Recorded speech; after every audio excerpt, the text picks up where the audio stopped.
मेरे प्यारे देशवासियों, नमस्कार। इस ऐतिहासिक अवसर पर आप सबको संबोधित करते हुए मुझे बहुत प्रसन्नता हो रही है। गणतंत्र दिवस की पूर्व संध्या पर मैं आप सबको हार्दिक बधाई देती हूँ। आज से 75 वर्ष पहले 26 जनवरी के दिन ही भारत गणराज्य का आधार ग्रंथ यानी भारत का संविधान लागू हुआ था। लगभग 3 वर्ष के विचार विमर्श के बाद संविधान सभा ने 26 नवंबर 1949 के दिन संविधान को अंगीकृत किया था। इसी उपलक्ष्य में 26 नवंबर का दिन वर्ष 2015 से संविधान दिवस के रूप में मनाया जाता है। गणतंत्र दिवस का उत्सव सभी देशवासियों के लिए सामूहिक उल्लास और गौरव का विषय है। ये कहा जा सकता है कि किसी राष्ट्र के इतिहास में 75 साल का समय पलक झपकने जैसा होता है, लेकिन मेरी विचार से भारत के पिछले 75 वर्ष के संदर्भ में ऐसे बिल्कुल नहीं कहा जा सकता है। ये अकालखंड है जिसमें लंबे समय से सोई हुई भारत की आत्मा फिर से जागी है और हमारा देश विश्व समुदाय में अपना समुचित स्थान प्राप्त करने के लिए अग्रसर हुआ है। विश्व के प्राचीनतम सभ्यताओं में शामिल भारत को ज्ञान और विवेक का उद्गम माना जाता था, लेकिन भारत को एक अंधकारमय दौर से गुजरना पड़ा। औपनिवेशिक शासन में अमानवीय शोषण के कारण देश में घोर गरीबी व्याप्त हो गई। आज के दिन सबसे पहले हम उन शूरवीरों को याद करते हैं जिन्होंने मातृभूमि को विदेशी शासन की बेड़ियों से मुक्त करने के लिए बड़ी से बड़ी कुर्बानी दी। उनमें से कुछ स्वाधीनता सेनानियों के बारे में लोग जानते हैं, लेकिन बहुतों के बारे में उन्हें जानकारी नहीं थी। इस वर्ष हम भगवान बिरसा मुंडा की 150वीं जयंती मना रहे हैं। वे ऐसे अग्रणी स्वाधीनता सेनानियों में शामिल हैं जिनकी भूमिका को राष्ट्रीय इतिहास के संदर्भ में आप समुचित महत्व दिया जा रहा है। 20वीं सदी के आरंभिक दशकों में स्वाधीनता सेनानियों के संघर्षों ने संगठित राष्ट्रव्यापी आंदोलन का रूप ले लिया। देश का सौभाग्य था कि महात्मा गांधी, रविंद्रनाथ टैगोर और बाबा साहेब आम्बेडकर जैसे महान विभूतियों ने हमारे देश के लोकतांत्रिक मूल्यों को फिर से जीवंत बनाया। न्याय, स्वतंत्रता, समता और बंधुता केवल सैद्धांतिक अवधारणाएं नहीं है, जिनका परिचय हमें आधुनिक युग में प्राप्त हुआ है। ये जीवन मूल्य तो सदा से हमारी सभ्यता और संस्कृति का अंग रही है। नव स्वाधीन भारत के संविधान और गणराज्य के भविष्य को लेकर जो आलोचक संदेह व्यक्त करते थे, उन लोगों को इन्हीं जीवन मूल्यों के बल पर पूरी तरह से गलत सिद्ध किया जा सका। भारत के गणतांत्रिक मूल्यों का प्रतिबिंब हमारी संविधान सभा की संरचना में भी दिखाई देता है। उस सभा में देश के सभी हिस्सों और सभी समुदायों का प्रतिनिधित्व था। सबसे अधिक उल्लेखनीय बात ये है कि संविधान सभा में सरोजिनी नायडू, राजकुमारी अमृतकर, सुचेता कृपलानी, शंसाबेन मेहता और मालती चौधरी जैसे 15 असाधारण महिलाएं भी शामिल थी। दुनिया के कई हिस्सों में जो महिलाओं की समानता को एक सुदूर आदर्श समझा जाता था, तो भारत में महिलाएं राष्ट्र की नियति को आकार देने में सक्रिय योगदान दे रही थी। हमारा संविधान एक जीवंत दस्तावेज इसीलिए बन पाया है क्योंकि नागरिकों की निष्ठा सदियों से हमारी नैतिकता परक जीवन दृष्टि का प्रमुख तत्व रही है। हमारा संविधान भारतवासियों के रूप में हमारी सामूहिक अस्मिता का मूल आधार है, जो हमें एक परिवार की तरह एकता के सूत्र में पिरोता है। पिछले 75 वर्षों से संविधान ने हमारी प्रगति का मार्ग प्रशस्त किया है। आज के दिन हम संविधान सभा के प्रारूप समिति के अध्यक्ष डॉक्टर भीमराव अंबेडकर, सभा के अन्य प्रतिष्ठित सदस्यों, संविधान के निर्माण से जुड़े विभिन्न अधिकारियों और ऐसे अन्य लोगों के प्रति अपनी कृतज्ञता व्यक्त करते हैं जिनके कठिन परिश्रमों के फलस्वरूप हमें ये विलक्षण ग्रंथ प्राप्त हुआ। प्यारे देशवासियों, संविधान लागू होने के बाद के ये 75 वर्ष हमारे युवा गणतंत्र की सर्वांगीण प्रगति के साक्षी है। स्वाधीनता के समय और उसके बाद भी देश के बड़े हिस्सों में घोर गरीबी और भूखमरी की स्थिति बनी हुई थी, लेकिन हमारा आत्मविश्वास कभी डिगा नहीं। हमने ऐसे परिस्थितियों के निर्माण का संकल्प लिया जिनमें सभी को विकास करने का अवसर मिल सके। हमारे किसान भाई बहनों ने कड़ी मेहनत की और हमारे देश को खाद्यान्न उत्पादन में आत्मनिर्भर बनाया। हमारे मजदूर भाई बहनों ने अथक परिश्रम करके हमारा इंफ्रास्ट्रक्चर और मैन्युफैक्चरिंग सेक्टर का कायाकल्प कर दिया। उनके शानदार प्रदर्शन के बल पर आज भारतीय अर्थव्यवस्था विश्व के आर्थिक परिदृश्य को प्रभावित कर रही है। आज का भारत अंतर्राष्ट्रीय मंच पर नेतृत्व की स्थिति हासिल कर रहा है। संविधान में निर्धारित रूपरेखा के बिना ये व्यापक परिवर्तन संभव नहीं हो सकता था।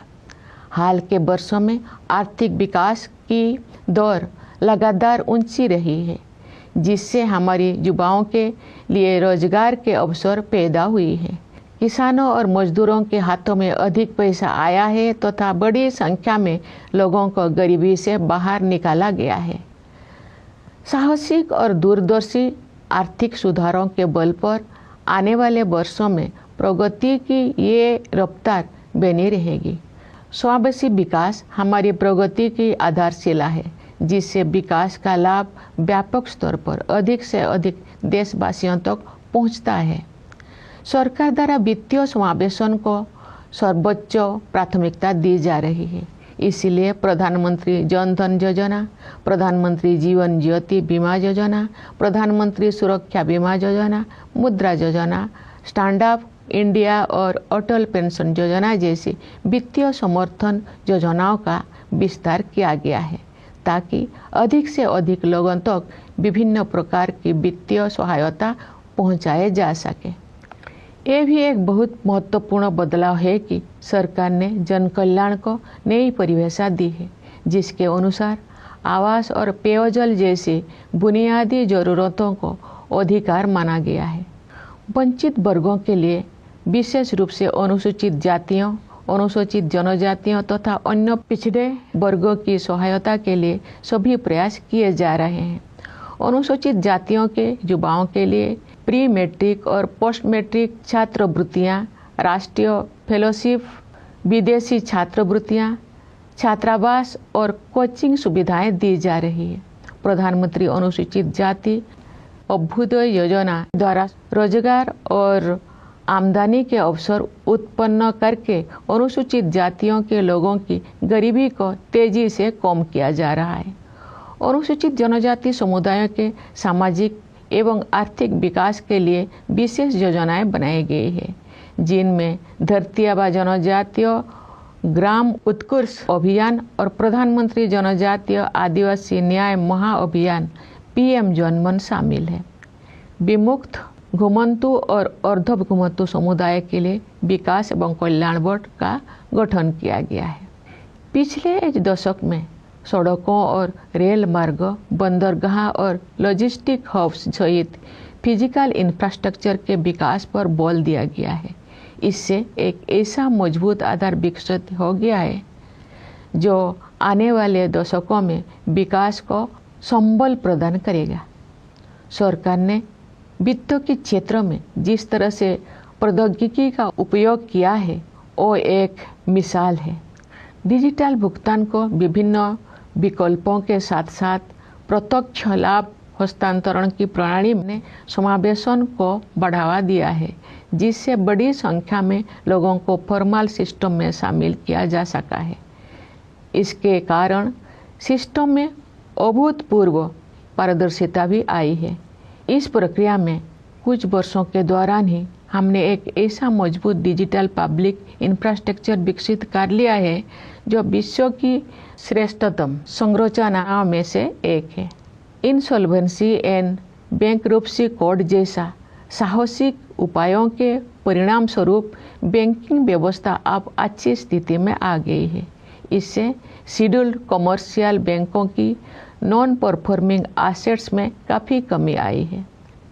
प्यारे देशवासियों, वर्ष 1947 में हमने स्वाधीनता प्राप्त कर ली थी, लेकिन औपनिवेशिक मानसिकता के कई अवशेष लंबे समय तक विद्यमान रहे। हाल के दौर में उस मानसिकता को बदलने के ठोस प्रयास हमें दिखाई दे रही है। ऐसे प्रयासों में Indian penal code, criminal procedure code और इंडियन एविडेंस एक्ट के स्थान पर भारतीय न्याय संहिता, भारतीय नागरिक सुरक्षा संहिता और भारतीय साक्ष्य अधिनियम को लागू करने का निर्णय सर्वाधिक उल्लेखनीय है। न्यायशास्त्र की भारतीय परंपराओं पर आधारित इन नई अधिनियमों द्वारा दंड के स्थान पर न्याय प्रदान करने की भावना को आपराधिक न्याय प्रणाली के केंद्र में रखा गया है। इसके अलावा इन नए कानूनों में महिलाओं और बच्चों के विरुद्ध अपराधों पर काबू पाने को सर्वोच्च प्राथमिकता दी गई है। इतने बड़े पैमाने पर सुधार के लिए साहसपूर्ण दूरदर्शिता की आवश्यकता होती है। देश में चुनाव को एक साथ संपन्न कराने के लिए संसद में पेश किया गया विधेयक एक और ऐसा प्रयास है जिसके द्वारा सुशासन को नए आयाम दिया जा सकते हैं। एक राष्ट्र एक चुनाव की व्यवस्था से शासन में निरंतरता को बढ़ावा मिल सकता है। नीति निर्धारण से जुड़े निष्क्रियता समाप्त की जा सकती है। संसाधनों की अन्यत्र खर्च हो जाने की संभावना कम हो सकती है तथा वित्तीय बोझ को कम किया जा सकता है। इनके अलावा जन हित में अनेक अन्य लाभ भी हो सकते हैं। हमारे सांस्कृतिक विरासत के साथ हमारे जुड़ाव और अधिक गहरा हुआ है। इस समय आयोजित हो रहे प्रयागराज महाकुंभ को उस समृद्ध विरासत की प्रभावी अभिव्यक्ति के रूप में देखा जा सकता है। हमारी परंपराओं और रीति रिवाजों को संरक्षित करने तथा उनमें नई ऊर्जा का संचार करने के लिए संस्कृति के क्षेत्र में अनेक उत्साहजनक प्रयास किए जा रहे हैं। भारत भूमि महान भाषाई विविधता से समृद्ध है। इस समृद्धि को संरक्षित करने तथा इस परंपरा को आगे बढ़ाने के लिए सरकार ने असमिया, बंगला, मराठी, पाली और प्राकृत को शास्त्रीय भाषाओं के रूप में मान्यता प्रदान की है। तमिल, संस्कृत, तेलुगु, कन्नड़, मलयालम और ओडिया भाषाएं पहले से ही इन श्रेणी में शामिल हैं। सरकार अब इन 11 शास्त्रीय भाषाओं में शोध कार्यों को सक्रिय रूप से बढ़ावा दे रही है। मुझे प्रसन्नता है कि गुजरात के वडनगर में भारत के प्रथम आर्कोलॉजिकल एक्सपीरियंशियल म्यूजियम का कार्य पूरा होने वाला है। ये म्यूजियम एक आर्कोलॉजिकल साइट से जुड़ा हुआ है। इस स्थल पर मनुष्यों की बस्ती होने के लगभग 800 वर्ष ईसा पूर्व के साक्ष्य मिलते हैं। इस संग्रहालय में विभिन्न युगों की अलग अलग प्रकार की कला, शिल्प और सांस्कृतिक सामग्री को प्रदर्शित किया जाएगा। प्यारे देशवासियों, आज की हमारी युवा पीढ़ी काल के भारत का निर्माण करेगी। हमारी युवा पीढ़ी की प्रतिभा शिक्षा के द्वारा ही निखरती है। इसलिए सरकार ने शिक्षा के क्षेत्र में निवेश को बढ़ाया है तथा शिक्षा से संबंधित प्रत्येक मानव में सुधार के लिए समग्र प्रयास किए हैं। अब तक के परिणाम उत्साहवर्धक रहे हैं। पिछले दशक में शिक्षा की गुणवत्ता, भौतिक अवसंरचना तथा डिजिटल समावेशन के आयामों में व्यापक बदलाव आया है। शिक्षा के विभिन्न स्तरों पर शिक्षण माध्यम के रूप में क्षेत्रीय भाषाओं को बढ़ावा दिया जा रहा है। विद्यार्थियों के प्रदर्शन में आशा के अनुरूप उल्लेखनीय सुधार हुआ है। मुझे ये जानकर खुशी हुई है कि महिला शिक्षकों ने इस परिवर्तन में महत्वपूर्ण भूमिका निभाई है। पिछले दशक के दौरान नियुक्त शिक्षकों में महिलाओं की भागीदारी 60% से अधिक है। व्यावसायिक शिक्षा और कौशल विकास का विस्तार तथा इन्हें मुख्य धारा में शामिल किया जाना स्वागत योग्य उपलब्धि है। इस प्रक्रिया को आगे बढ़ाते हुए आप हमारे युवाओं को योजनाबद्ध तरीके से कॉरपोरेट सेक्टर में इंटर्नशिप के अवसर प्रदान किए जा रहा है। स्कूल स्तर की शिक्षा का आधार मजबूत बनाने के साथ साथ हमारे देश में विद्यार्जन की विभिन्न शाखाओं, विशेष रूप से विज्ञान और प्रौद्योगिकी के क्षेत्रों में नई ऊंचाइयां हासिल की जा रही है। इंटेलेक्चुअल प्रॉपर्टी फाइलिंग की दृष्टि से भारत का विश्व में छोटा स्थान है। ग्लोबल इनोवेशन इंडेक्स में भारत की रैंकिंग लगातार बेहतर हुई है। वर्ष 2020 में भारत 48वें स्थान पर था। स्थिति में सुधार करते हुए वर्ष 2024 में भारत 39वें स्थान पर आ गया है। बढ़ते आत्मविश्वास के साथ हम अनेक प्रयासों के बल पर अत्याधुनिक अनुसंधान में अपने भागीदारी बढ़ा रहे हैं। नेशनल क्वांटम मिशन का उद्देश्य प्रौद्योगिकी के इस नए क्षेत्र में एक जीवंत और नवीन इकोसिस्टम को विकसित करना है। एक अन्य उल्लेखनीय शुरुआत national mission on interdisciplinary cyber physical system से संबंध है। इसके तहत artificial intelligence, machine learning, robotics और साइबर सिक्योरिटी जैसे अनेक उन्नत प्रौद्योगिकियों पर कार्य करने की योजना है। इन प्रौद्योगिकियों को कुछ समय पहले तक फ्यूचरिस्टिक समझा जाता था, लेकिन अब ये तेजी से हमारे दैनिक जीवन का हिस्सा बनती जा रही है। जीनोम इंडिया प्रोजेक्ट प्रकृति के रहस्यों की खोज का एक रोचक अभियान तो है ही, ये भारतीय विज्ञान के इतिहास में एक निर्णायक अध्याय भी है। इसके प्रमुख कार्यक्रम के तहत इसी महीने 10,000 भारतीयों की जीनोम सीक्वेंसिंग को अनुसंधान के लिए उपलब्ध कराया गया है। ज्ञान के नए आयामों को खोलने वाले ये परियोजना बायोटेक्नोलॉजी रिसर्च में नई मार्ग प्रशस्त करेगी तथा सार्वजनिक स्वास्थ्य सेवा प्रणाली को भी मजबूत बनाएगी। भारतीय अंतरिक्ष अनुसंधान संगठन ने हाल के वर्षों में अंतरिक्ष विज्ञान के क्षेत्र में बहुत बड़ी उपलब्धियां हासिल की है। इस महीने इसरो ने अपने सफल स्पेस डॉकिंग एक्सपेरिमेंट से देश को एक बार फिर गौरवान्वित किया है। भारत अब विश्व का चौथा देश बन गया है जिसके पास ये क्षमता उपलब्ध है। एक राष्ट्र के रूप में हमारा बढ़ता आत्मविश्वास खेलों के क्षेत्र में भी दिखाई देता है। हमारे खिलाड़ियों ने सफलता के प्रभावशाली अध्याय रचे हैं। पिछले वर्ष हमारे खिलाड़ियों ने ओलंपिक खेलों में अच्छा प्रदर्शन किया है। पैरा ओलंपिक खेलों में हमने अपना अब तक का सबसे बड़ा दल भेजा जिसने अब तक का सर्वश्रेष्ठ प्रदर्शन किया। फीडे शतरंज ओलंपियाड में हमारे खिलाड़ियों ने विश्व समुदाय को अपने प्रदर्शन से प्रभावित किया तथा पुरुषों और महिला खिलाड़ियों ने स्वर्ण पदक जीते।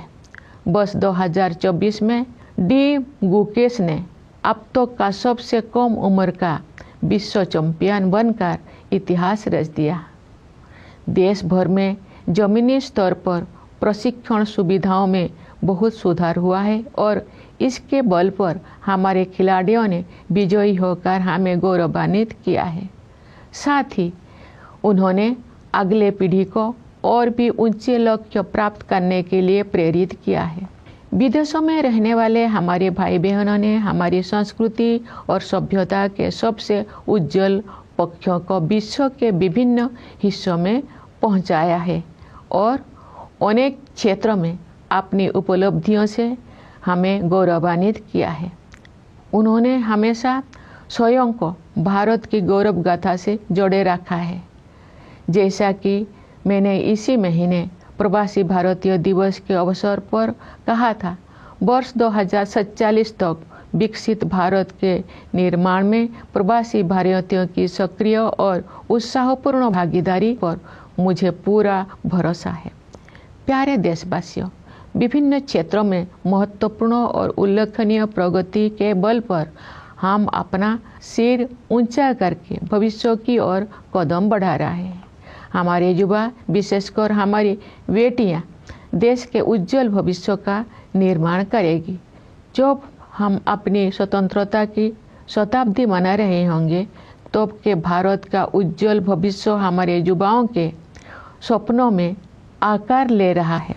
और जब आज के बच्चे वर्ष 2050 की 26 जनवरी के दिन राष्ट्रध्वज को सलामी दे रहे होंगे, तो वे अपनी अगली पीढ़ी को ये बता रहे होंगे कि हमारा देश की गौरव यात्रा हमारी अतुलनीय संविधान से प्राप्त मार्गदर्शन के बिना संभव ना हुई होती।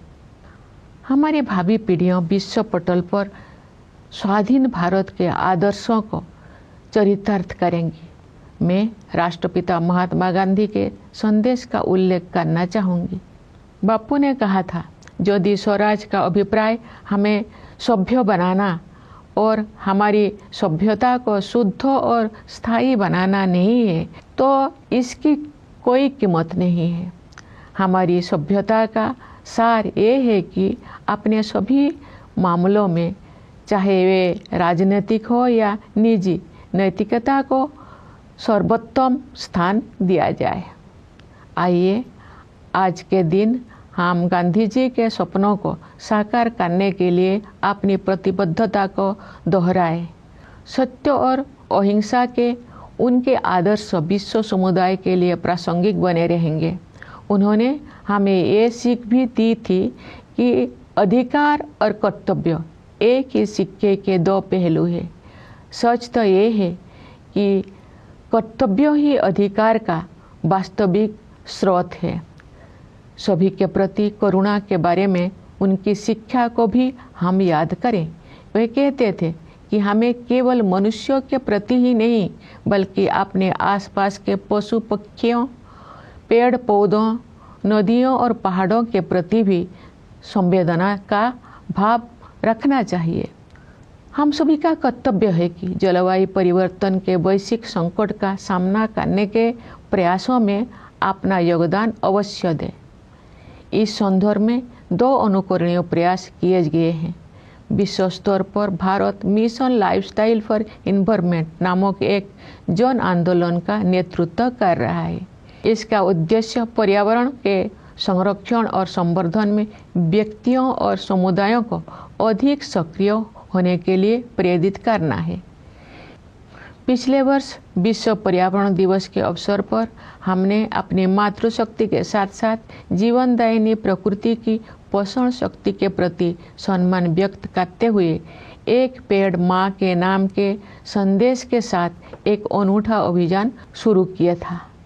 इस अभियान का 80 करोड़ पौधे लगाने का लक्ष्य समय सीमा से पहले ही पूरा कर लिया गया है।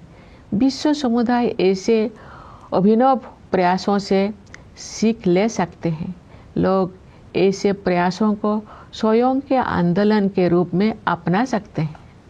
प्यारे देशवासियों, मैं एक बार फिर आप सभी को गणतंत्र दिवस की बधाई देती हूँ। देश की सीमाओं की रक्षा करने वाले हमारे सैनिकों के साथ साथ सीमाओं के भीतर देश को सुरक्षित रखने वाले पुलिस और अर्धसैनिक बलों के जवानों को भी मैं बधाई देती हूँ।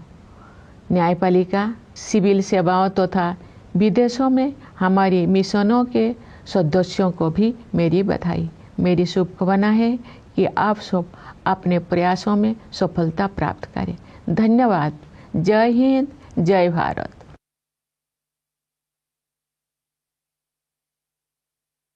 My dear fellow citizens, Namaskar. I am happy to be addressing you on this historic occasion. On the eve of Republic Day, I offer you my heartiest congratulations. On January 26, 75 years ago, our founding document, the Constitution of India, came into effect. The Constituent Assembly, after nearly 3 years of debates, adopted the Constitution on 26th of November in 1949. That day, 26th November, has been celebrated as Samvidhan Divas, that is Constitution Day, since 2015. Republic Day is indeed a matter of collective joy and pride for all citizens. 75 years, someone might say, is only the blink of an eye in the life of a nation. No, I will say, not these past 75 years. This has been the time when the long dormant soul of India has awakened again, taking strides to regain its rightful place in the community of nations. Among the oldest civilizations, India was once known as a source of knowledge and wisdom. There, however, came a dark phase, and inhuman exploitation under colonial rule led to utter poverty. Today, we should first recall the brave souls who made great sacrifices to free the motherland from the shackles of foreign rule. Some were well known, while some remained little known till recently. We are celebrating this year the 115th birth anniversary of Bhagwan Birsa Munda, who stand as a representatives of the freedom fighters whose role in the national history is now being recognized in true proportions. In the early decades of the 20th century, their struggles consolidated in an organized nationwide independence movement. It was the nation's good fortune to have the likes of Mahatma Gandhi, Rabindranath Tagore, and Baba Saheb Ambedkar, who helped it rediscover its democratic ethos. Justice, liberty, equality, and fraternity are not theoretical concepts that we came to learn in modern times. They have always been part of our civilizational heritage. It also explains why the critics who are cynical about the future of the Constitution and the Republic when India had newly become independent were proven so thoroughly wrong. The composition of our Constituent Assembly was also a case testimony to our republican values. It had representatives from all parts and all communities of the country. Most notably, it had 15 women among its members, including stalwarts such as Sarojini Naidu, Rajkumari Amritkar, Sucheta Kripalani, Hansaben Mehta, and Malati Chaudhary. When women's equality was only a distant ideal in many parts of the world, in India, women were actively contributing in shaping the destiny of the nation. The Constitution has become a living document because civic virtues have been part of our moral compass for millennia. The Constitution provides the ultimate foundation of our collective identity as Indians. It binds us together as a family. For 75 years now, it has guided the path of our progress. Today, let us humbly express our gratitude to Dr. Ambedkar, who chaired the drafting committee, others distinguished members of the Constituent Assembly, various officers associated with and others who worked hard and bequeathed us this most wonderful document. Dear fellow citizens, the 75 years of the Constitution are marked by an all-round progress of a young republic.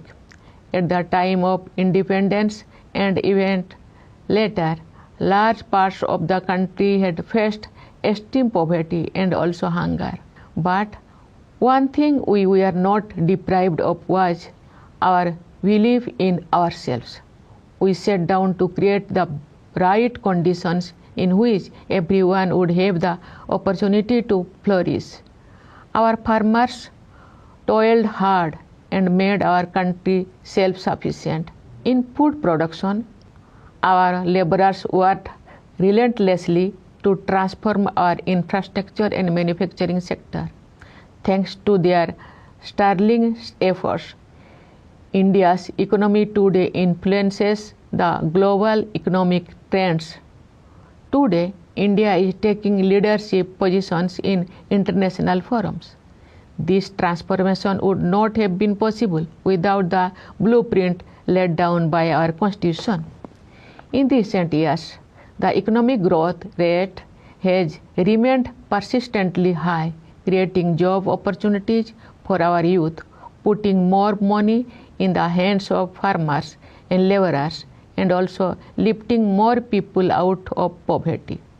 The bold and far-sighted economic reforms will sustain this trend in the years to come. Inclusion is the cornerstone of our growth saga, distributing the fruits of developments as widely as possible. As the government continues to assign top priority to financial inclusion, initiatives such as Pradhan Mantri Jan Dhan Yojana, Pradhan Mantri Jeevan Jyoti Bima Yojana, Pradhan Mantri Suraksha Bima Yojana, Mudra, Stand Up India and Atal Pension Yojana have been expanded to provide more people access to a variety of financial support schemes. Equally importantly, the government has redefined the notion of welfare, making basic necessities such as housing and access to drinking water a matter of entitlement. Every effort is being made to extend a helping hand to the marginalized communities, particularly of the scheduled caste, scheduled tribes, and other backward classes. For example, there have been pre-matric and post-matric scholarships, national fellowships, overseas scholarships, hostels and coaching facilities for the youth from the SC communities. The Pradhan Mantri Anusuchit Jati Abhyuday Yojana is making progress in reducing poverty among the SC communities by adding employment and income generation opportunities. There have been dedicated schemes for aiming for the socio-economic development of ST communities, including Dharti Aba Janajatiya Gramo Utkarsh Abhiyan and Pradhan Mantri Janajatiya Adivasi Nyaya Maha-Abhiyan, PM Janman. The Development and Welfare Board has been constituted for the denotified, nomadic and semi-nomadic communities.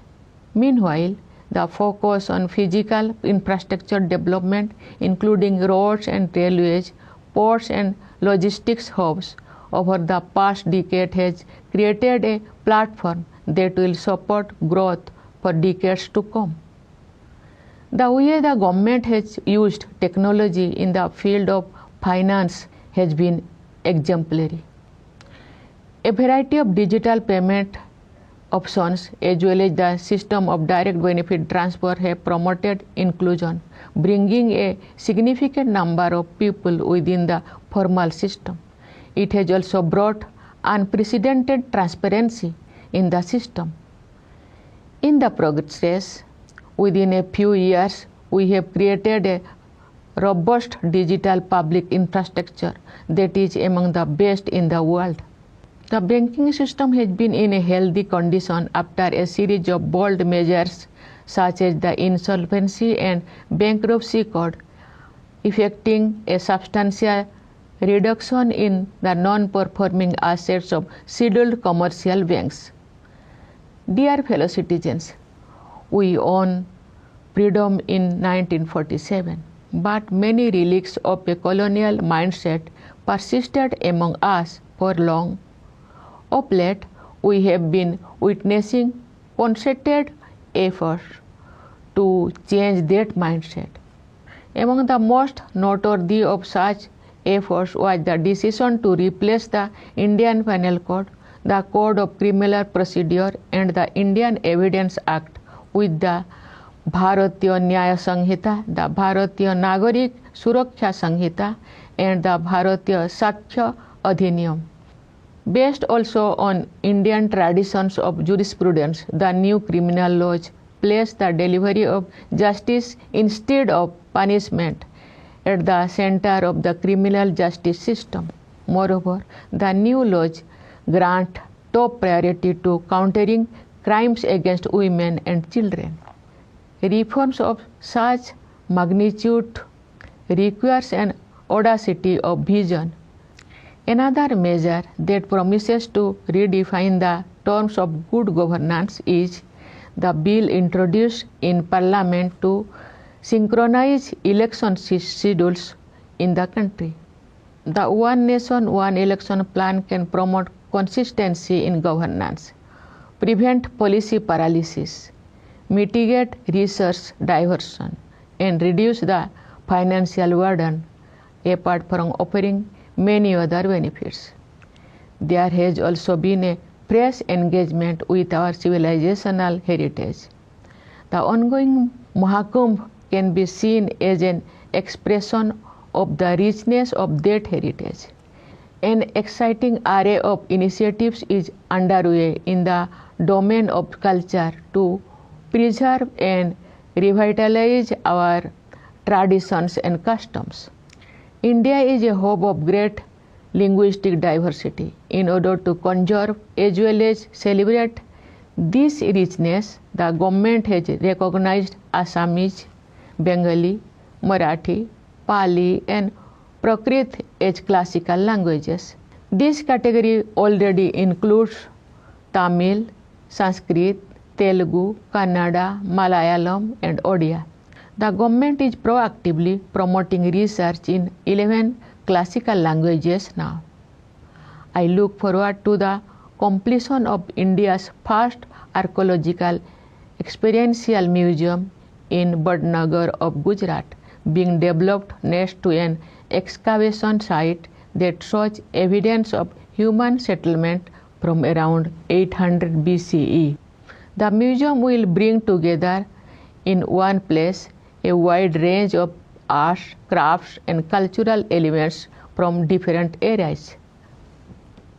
Dear fellow citizens, it is after all our young generation that is going to shape the India of tomorrow. Education, in turn, shapes these young minds. Therefore, the government has increased its investment in education and made every effort to improve every parameter related to this sector. The results so far are more than encouraging. The last decade has transformed education in terms of quality of learning and physical infrastructure and digital inclusion. For the medium of instruction, the regional languages are promoted at more levels. It is not surprising that there has been a notable improvement in students' performance. I am glad to learn that women teachers have played a crucial role in this transformation, since more than 60% of those who became teachers in the last decade are women. The expansion and mainstreaming of vocational and skilled education is a welcome development. This is also supplemented now by the scheme to provide our youth internship opportunities in the corporate sector.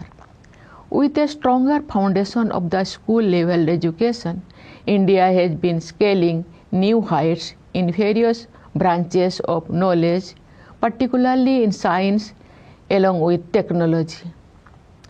For example, India stands sixth in terms of intellectual property filing in the world. We have consistently improved our ranking in the Global Innovation Index, moving from 48th position in 2020 to 39th in 2024. With rising self-assurance, we are increasing our participation in cutting-edge research with a series of initiatives. The National Quantum Mission aims to create a vibrant and innovative ecosystem in this new frontier of technology. Another noteworthy beginning is with the National Mission on Interdisciplinary Cyber Physical System, which plans to focus on several advanced technologies including artificial intelligence, machine learning, robotics, and cyber security. These technologies were called futuristic till recently, but they are fast becoming part of our daily lives. The Genome India project has been not only an exciting venture in exploring nature, it is also a veritable defining moment in the history of science in India. Under its flagship program, the genome sequencing of 10,000 Indians have been made available for further research only this month. This path-breaking project will open new vistas in biotechnology research and also give a fillip to the public health care system. The Indian Space Research Organization has been taking giant leaps in space in recent years. This month, the ISRO once again made the nation proud with its successful space docking experiment. India has now become the fourth country in the world to have this capability. Our increasing confidence level as a nation are also reflected in the arena of sports and games, where our players have scripted thrilling success stories. Last year, our athletes made a mark in the Olympic Games. In the Paralympics Games, we sent our largest ever contingent, who came back with our best ever performance. Our chess champions impressed the world as our men and women won the gold at the FIDE Chess Olympiad. The achievements in the sports during the year 2024 were kept by D. Gukesh, who became the youngest world chess champion. Supported by a great improvement in training facilities at the ground level, these sportspersons have made us proud with their winning drive and inspired the next generation to aim higher and higher. Our brothers and sisters living abroad have taken the best of our culture and civilization to different parts of the globe and have made us proud with their achievements in diverse fields. They have always considered themselves to be a part of the India story. As I said at the Pravasi Bharatiya Divas earlier this month, I am confident of their proactive and enthusiastic participation in the making of a Viksit Bharat, a developed India by the year 2047. Dear fellow citizens, thanks to substantial and concrete progress in a wide range of areas, we are marching towards the future, holding our heads high. The key to our future is our youth, and especially the young women. Their dreams are molding the India of tomorrow. When we will be celebrating the centenary of our independence, and when today's children will salute the tricolor on 26 January of 2050, they will tell their next generation that this great quest would not have been possible without our incomparable constitution guiding them along the way. Our future generations will also keep in mind the mission of independent India in the world. In the words of the father of the nation, Mahatma Gandhi, and I quote, "If Swaraj was not meant to civilize us and to purify and stabilize our civilization, it would be nothing worth. The very essence of our civilization is that we give a paramount place to morality in all our affairs, public or private." Unquote. Today, let us reaffirm commitment to strive to realize Gandhiji's dreams, his watchwords, truth and non-violence, will continue to remain relevant for the whole world. He also taught us that rights and duties are but the two sides of the coin. Indeed, the true source of right is duty. Today, we recall his relations in compassion too. Compassion not only for our human neighbors, but also for our other neighbors, namely flora and fauna, rivers and mountains. Each of us must contribute to the efforts to counter the global threats of climate change. There have been two exemplary initiatives in this regard. At the global level, India is leading a mass movement called Mission Lifestyle for Environment to inspire individuals and communities to be more proactive in protecting and preserving the environment. Last year, on World Environment Day, we launched a unique campaign, Ek Ped Maa Ke Naam, paying tribute to the nurturing power of our mothers as well as of Mother Nature. Its target of planting 80 crore seedlings was achieved ahead of the deadline. The world can learn from such innovative moves that people can adopt as their own movements. Dear fellow citizens, let me once again congratulate you all on the occasion of Republic Day. My congratulations to the soldiers guarding our borders as well as police and paramilitary personnel keeping it safe within the borders. My congratulations also to the members of the judiciary, the bureaucracy, and our missions abroad. My best wishes to you in all your endeavors. Thank you. Jai Hind, Jai Bharat.